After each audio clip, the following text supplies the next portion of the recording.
here when you need us most. Cool Ray Mechanical. Reliable comfort. Season after season. Come see why everyone's talking about WJBF 6 Plus, the CSRA's streaming home to a wide variety of local original programming. Free to download, free to watch. Get WJBF 6 Plus today on your favorite streaming device. The Live 5/6 Skyview Network, sponsored by Terry Lambert Hyundai. Now on News Channel 6 at 6, an officer-involved shooting in Aiken County. We'll have the latest information coming up. It's State Championship Friday here at Colonial Life Arena. Will the Fox Creek boys take home a state championship? We'll find out here soon as your News at 6 starts right now.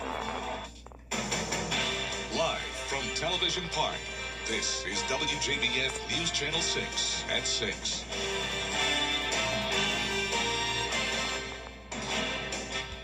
Good evening, everyone. I'm Jenny Montgomery. Thanks so much for joining us. Coverage you can count on begins with one man in the hospital after an officer-involved shooting in Aiken County this morning. Kim Vickers reports. Well, just after 9 o'clock this morning, Aiken County deputies responded to this home on Connector Road in Graniteville for a call for a burglary. When deputies arrived, they found the back door forced open and two suspects inside. They encountered one suspect that was attempting to flee from the residence. That suspect was taken into custody. As the first suspect was being detained, deputies found a second suspect inside the home. The sheriff's office says that suspect pulled a gun and pointed it at deputies. That's when one of the deputies opened fire and shot him. The EMS was called, transported that suspect to a hospital. I don't know the condition. I talked to the homeowner's mother, who did not want to be on camera. She tells me her son was on his way to work when he got an alert that there were intruders at his home. She says he immediately called the police. Major Griffin tells me the sheriff's office is investigating the burglary, but not the shooting. The sled has been called in and is on scene to investigate the officer-involved shooting portion. No deputies were injured during the incident. The deputy involved in the shooting has been placed on administrative leave until SLED's investigation is complete. Major Griffin says incidents like this can be hard on the officers that are involved. This is a critical incident, and when our deputies do go through these, there's resources that we offer those. They go to critical incident stress debriefs after a critical incident, and then that'll be no different for this one right here. Now, I spoke with several neighbors who did not want to be on camera, but they told me that this is a nice, quiet neighborhood. Some also told me that this is not the first burglary in the neighborhood in recent months. In Graniteville, Kim Vickers, WJBF News Channel 6. Leon and Tanya Tripp have been found guilty of murder in the death. One person is dead after a crash in Richmond County. It happened just after 9:30 this morning on Windsor Spring Road. Investigators say a vehicle crossed the center line before hitting a brick sign. The vehicle rolled over. The driver was partially ejected and died at the scene. Investigators seeking information in a 2025 shooting incident. SLED asking the public information after shots were fired at a DNR officer in Edgefield County back in December. The officer attempting a traffic stop says the driver shot at him, hit his vehicle, and drove off. That officer was not hurt. If you know anything about this case, you're asked to contact SLED using the number on your screen, if you can see that. Chief Meteorologist Jenna Petracci joins us now for a check of the weather.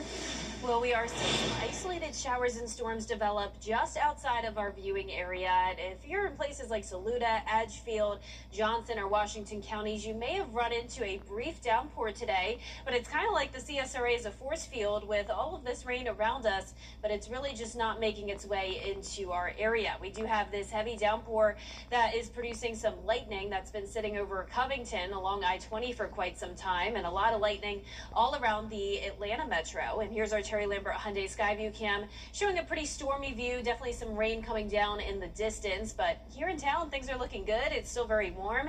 Today's high was 82 and our low was 56, so just 4 degrees shy of our record high today. Upper 70s to low 80s at this time. 79 in Augusta, 78 in Aiken, still at 81 in Wrightsville, 80 in Gibson, and it's also feeling muggy with dew points in the 60s. So winds are coming out of the south, bringing in that warmth and moisture. Winds only up to around 6 miles per hour. For the rest of your Friday evening, it's going to stay mild, upper 60s by 9 o'clock, and our overnight low temperature will be 61. Morning fog expected tomorrow, then afternoon clearing and an evening storm possible. Rain chances will increase on Sunday, and temperatures will be staying warm into next week. I'll have more details on all of that coming up, but back to you, Jenny.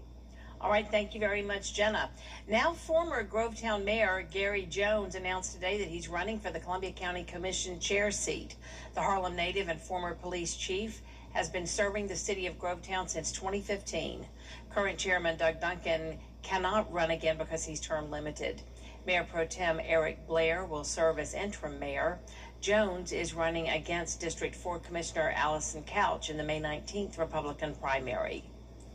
Tomorrow, a community teen summit and youth forum will be held at May Park. It's a free event designed to bring the community and youth together to address accountability, mentorship, and access to local resources. It's centered on reaching youth who may be struggling and are at risk of engaging in criminal behavior. The event will feature Sheriff Eugene Brantley along with members of the Richmond County Sheriff's Office and other community leaders. We are there for you. We have put this together for you. So we just need you to show up. We're going to feed you. We're going to have fun. We're going to have a platform where you can utilize your voice and where you can ask the sheriff as well as the other panelists. We have community leaders that's on the panelists, so they'll have an opportunity to see them and talk to them. The event is from 1 p.m. until 3:30 at the May Park Community Center on 4th Street. There'll also be vendors set up to help with jobs. Coming up, the latest on the conflict in Iran, what the price tag of the fighting could look like. Next. News Nation on the front. Chief Meteorologist Jenna Petracci is back with us now. Well, it's going to stay very warm over the weekend and even into next week with some chances of showers and storms. I'll have your full Viper 6 forecast when we return. I love our new tagline for George Sink Injury Lawyers. Get the GOAT. Well, technically, you can't say you're the greatest of all time. GOAT is for George's outstanding attorney team, not greatest of all time. Get the GOAT! Yes! Get the GOAT on your side and call all nines At Burke Health, you can't always choose the weather, but you can choose your weather app. Go with the most accurate and most trusted, the Live Viper 6 mobile app. Download it today. Be the first to know with the Live Viper 6 mobile app. What's with all the goats? GOAT. George's outstanding attorney team? After you've been injured in a car crash, call George Sink Injury Lawyers and get the GOAT on your side. Hurt? Call all nines now. The Live Viper 6 Day Planner, available on Facebook and WJBF.com. Sponsored by Jordan Trotter Facility Services and Property Management. Now, your most accurate forecast with WJBF Live Viper 6. Welcome back and happy Friday. I hope you're getting excited for a nice May-like, very warm weekend coming our way. Right now it is dry in the CSRA. We've been dealing with some spotty showers here and there, and if you're in our northern counties or in our southwestern counties, you may have seen some flashes of lightning in the distance. We did have some stronger storms just outside of our viewing area a little while ago, but this activity is weakening. We do have one special weather statement on the south side of Atlanta, but here in town we're looking good. We are feeling like spring, of course, not just here but all across the southeast and even into the Midwest. But back to the north and west of us, it's winter time still for sure. We have a lot of snow, and of course temperatures are really cold there as well. 33 in Bismarck, 30 in Denver, below freezing, but then around 40 to 50 degrees warmer just a little bit further towards the south and east. 77 in Oklahoma City, and those 70s and 80s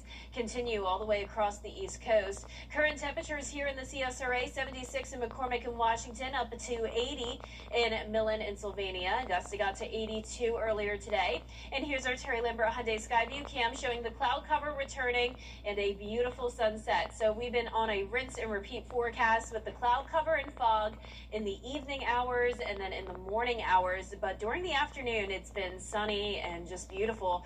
So southwest wind coming in at 6 miles per hour. Dew points are in the 60s, making it feel muggy. And as those temperatures reach the dew points overnight into tomorrow morning, and with the calm winds, we will have that patchy fog development, and will still be mostly cloudy cloudy through around the 10 o'clock hour, but look at the afternoon hours. Beautiful to go by the pool or the lake.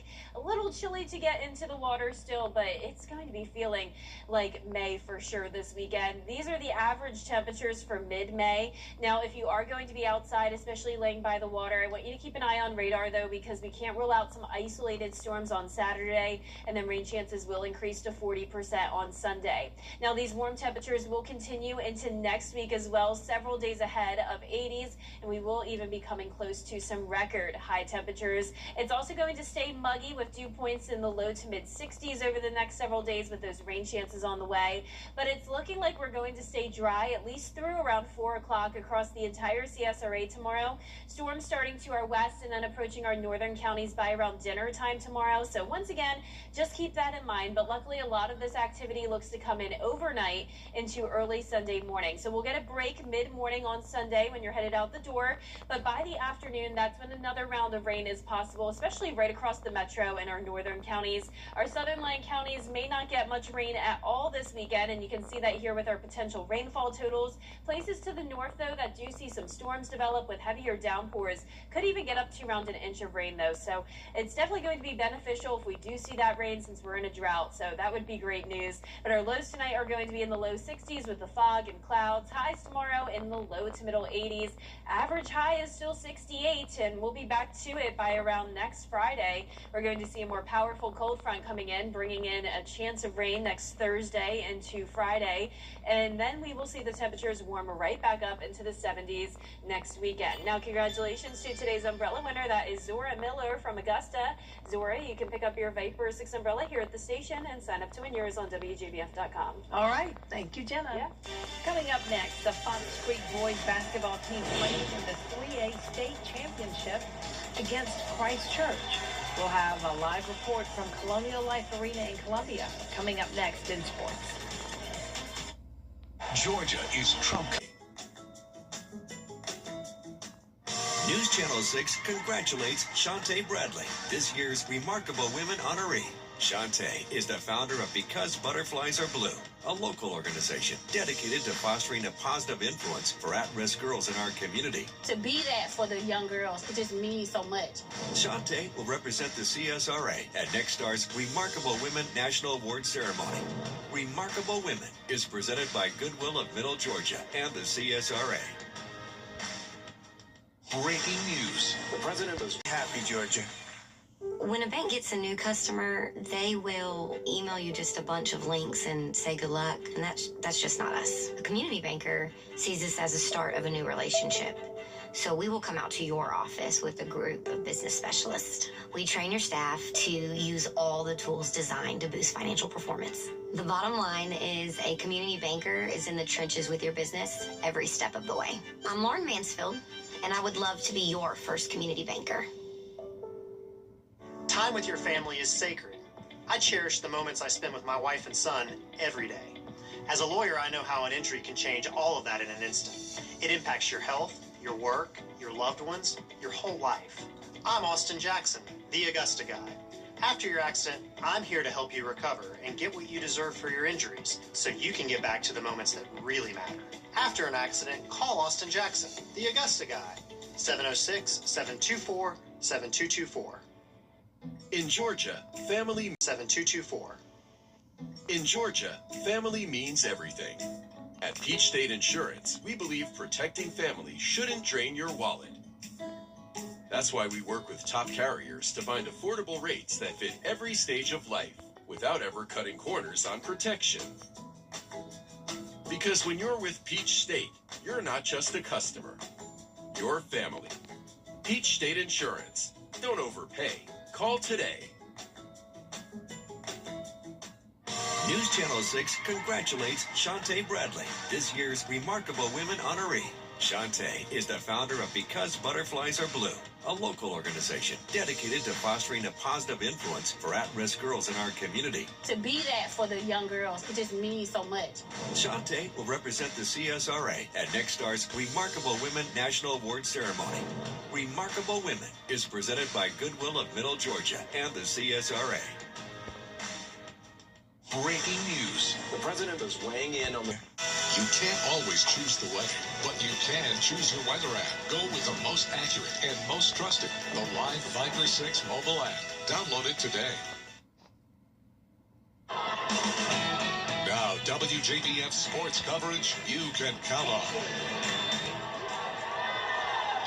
We welcome you inside Colonial Life Arena, where the Fox Creek Predators just wrapped up their 3A state championship game against Christchurch. And all I can say is, wow, what a game. Let's get you to the highlights here. The Predators making just their second state championship appearance in school history, taking on Christchurch. The Fox Creek student section also making the trip up to Columbia.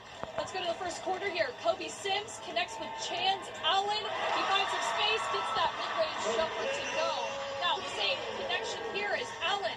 This time, drives, fakes in the tough reverse layup. Gary Atwell dishes to Randy Robinson, shows off his strength, scores the basket over his defender. Same story, different play. Robinson takes it himself, muscles his way in for the layup.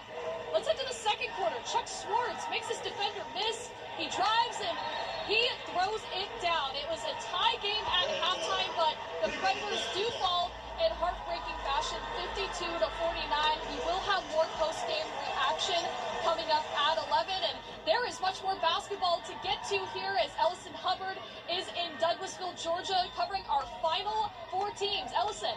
TW Josie Eagles made it back to the Final Four for yet another year, and this time they are facing the Hardaway Hawks again in the Final Four and looking to get their revenge game on the Hawks. It did go down to overtime, and it was a battle that excited every fan in this building. We'll start on the fast break. Samaya Jenkins dribbles down, pump fakes the defense, and gets the nice go-ahead bucket right here. Perry Fuellen, she fights, she misses, she goes back up, and she gets the bank board in for two. Then Fuellen again makes a move, pulls up, and gets the nice go-ahead bucket for the Eagles here. And then a nice pull-up right here, but it was missed. Jenkins rides above the rest, grabs the rebound, fights, and gets fouled and one as she goes to the line and complete a three-point play. Fuellen gets the ball. She dribbles, looks to pass, but she takes it all the way herself and gets the nice, easy lay-in for the Eagles. Then on offense again, Dontiva Mathis pulls up, swishes, and knocks down a three to continue to hype up the crowd. Jenkins gets the Hail Mary pass. She goes up for two, but this rally does not make it for the Eagles as they lose in overtime, 61-59 in the Final Four. I'm proud of them. Adversity hit us hard in the mouth. You know, they could have easily gave up, but they didn't. They kept fighting. They took us into overtime. We couldn't execute down the stretch to close out. We will be covering the Butler Bulldogs as they face off against Kent at 7 p.m. The Bulldogs are looking to go back-to-back state champions. Tune in for that. In Douglasville, Ellison Hubbard, WJBF News Channel 6. During the Rooms to Go anniversary sale, save. At Georgia Power, we're proud to power the people who power our state. From the home to the office and everywhere in between, we're here for you. That's why we froze base rates last year. So you have more predictability, stability, and money in your pocket. You work hard, so we're working hard for you. Energy you can trust, at a cost you can depend on. Georgia Power, we're here for Georgia. We're here for you. I'm Dan Morgan of Morgan & Morgan. When you call America's largest injury law firm, you're calling a family who will fight for you. Injured? Let our family fight for your family. Ready for your getaway during golf tournament week? For 1 week only, fly direct from Augusta Regional Airport to 16 destinations, including New York City, Los Angeles, Miami, Chicago, Nashville, and more. This only happens once a year. For details, visit flyags.com. During the Rooms to Go. There's something in the air in Augusta, and it has the Garden City getting called out. Smell you later, out there somewhere with George Escala. Augusta, some people call it funky, but not always in a good way. Augusta always smells. Augusta does have a slight odor to it, if you want me to be nice about it. But not being really nice about it is Tricia Hicks, who went before Augusta commissioners to ask this less than delicate question. What is this stench in South Augusta? Hicks hitting city leaders with Augusta stinks and says it has for years. Exactly. I had told them I posted in March of 2017 on my Facebook page, "What is that stench in South Augusta?" It's not a laughing matter for Hicks. She says it's pollution and causes health problems. And others agree their nose knows something about Augusta. Especially heading into downtown on that freeway. That does smell really bad. You got to roll up the windows down there. It was worse years ago before Augusta spent $7 million at the wastewater treatment plant for odor control. So that's something. Yeah, I think it's been better over the years. But Hicks has had it with the city's stench and told commissioners. But according to AI, to tell someone they smell, address it immediately, privately, and with empathy to avoid embarrassment. That's not something that I do on the regular, but I just thought that this was such an important thing that it needed to be said and it needed to be made plain. Augusta being put to the test, the smell test. Out there somewhere in Augusta, George Escala, WJBF, News Channel 6. Yeah, especially on overcast nights. Yep, when the clouds when the clouds are low. Yeah. Not good. It's something. Well, that's our report for now, everybody. We do thank you for watching. News Channel 6 continues at 7 o'clock right after World News Tonight. We'll see you again for News Channel 6 at 11. Have a great evening.